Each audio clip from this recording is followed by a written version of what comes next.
नमस्कार, प्रभात साक्षी news network और आप सभी का स्वागत है। पश्चिम बंगाल में अवैध बांग्लादेशी घुसपैठ के खिलाफ अब निर्णायक कार्रवाई शुरू हो चुकी है।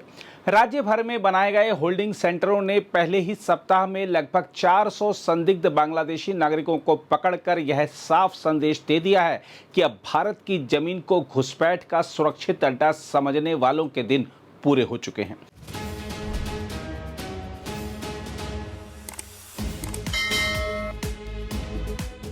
सीमा पार से चोरी छिपे भारत में घुसकर यहां की व्यवस्था, संसाधनों और सुरक्षा को चुनौती देने वालों पर अब शिकंजा लगातार कसता जा रहा है। सबसे ज्यादा कार्रवाई बसीरहाट पुलिस जिले में हुई है, जहां 335 संदिग्ध अवैध घुसपैठियों को पकड़ा गया। इन्हें तेंतुल घाटी, पाथोरशाटी, चारघाट और सुभाष नगर के बाढ़ केंद्रों में रखा गया है। इसके अलावा मालदा, मुर्शिदाबाद और दक्षिण दिनाजपुर जैसे संवेदनशील इलाकों में भी घुसपैठियों की धरपकड़ जारी है। बारुईपुर, बारासात, कूच बिहार, जंगीपुर, कृष्णानगर और बोगांव जैसे पुलिस जिलों में भी सुरक्षा व्यवस्था को अभूतपूर्व स्तर पर मजबूत किया गया है। प्रशासन को स्पष्ट निर्देश दिए गए हैं कि हिरासत और निर्वासन की प्रक्रिया तेज, सख्त और बिना किसी ढिलाई के पूरी की जाए। देखा जाए तो यह कार्रवाई राष्ट्रीय सुरक्षा का प्रश्न है। वर्षों से बंगाल की सीमा का इस्तेमाल अवैध घुसपैठ, फर्जी दस्तावेज, तस्करी और संगठित अपराध के रास्ते के रूप में होता रहा है, लेकिन अब हालात बदलते दिखाई दे रहे हैं। होल्डिंग सेंटरों की 24 घंटे निगरानी हो रही है और अतिरिक्त पुलिस बल तैनात किया गया है ताकि कोई भी अवैध गतिविधि फिर सिर ना उठा सके।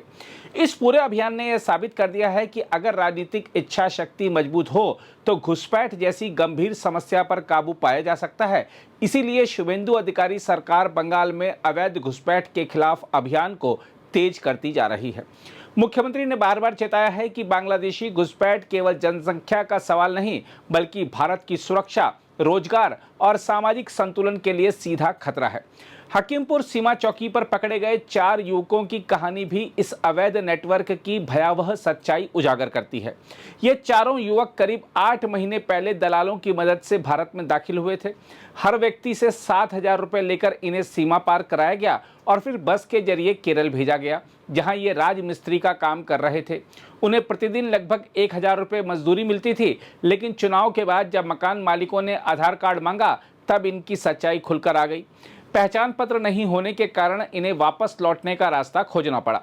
इन युवकों ने स्वीकार किया कि वापसी के नाम पर भी भारतीय दलालों ने उनसे 10-10 हजार रुपये वसूले और बाद में चौकी के पास छोड़कर फरार हो गए। यह घटना बताती है कि अवैध घुसपैठ केवल सीमा पार करने का मामला नहीं, बल्कि दलालों, फर्जी पहचान और संगठित नेटवर्क का पूरा खेल है। सीमा सुरक्षा बल ने इनका जैविक आंकड़ा लिया, उंगलियों के निशान दर्ज किए और पूछताछ के बाद इन्हें हिरासत केंद्र भेज दिया गया। देखा जाए तो अब समय आ गया है कि बांग्लादेशी घुसपैठियों को साफ और कठोर चेतावनी दी जाए। भारत कोई खुली सराय नहीं है जहां कोई भी अवैध तरीके से घुसकर बस जाए।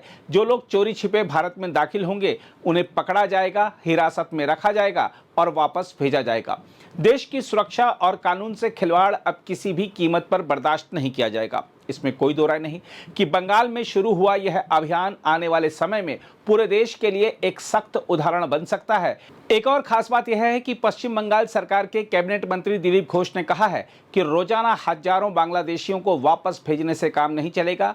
अब जरूरत इस बात की है कि रोजाना लाखों बांग्लादेशियों को वापस भेजा जाए।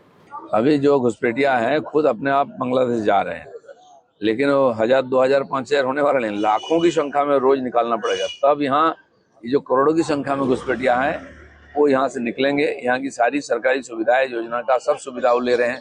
कानून व्यवस्था का जो समस्या वही खड़ा करते हैं और इसको साफ करना पड़ेगा, तब यहाँ बंगाल में भी शांति होगा।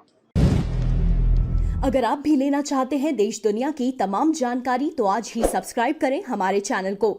साथ ही नीचे दिए बेल आइकन को जरूर दबाएं ताकि हर अपडेट आप तक पहुंच सके।